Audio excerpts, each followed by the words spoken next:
How to turn off comments on Facebook posts. Hi, I'm Grace, and for today's video, I will show you how to turn off comments on Facebook posts. Before we get started, if you're new to our channel, please make sure to hit like and subscribe to be updated for our new releases. And without further ado, let's get into it. Step 1. Public posts. On Facebook, go to your profile and choose any of your posts that you want. Tap the three dots at the upper right corner and then tap Edit Privacy. Make sure that the post visibility is set on public. Step 2. Comments. Let your page reload, then go to the same post. Tap the three dots again and select who can comment on this post. From there, you can choose who can comment on your post. And that's it.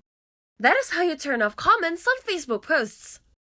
We hope this video is helpful, and if it did help you, make sure to smash that like button and hit subscribe to our channel for more helpful videos.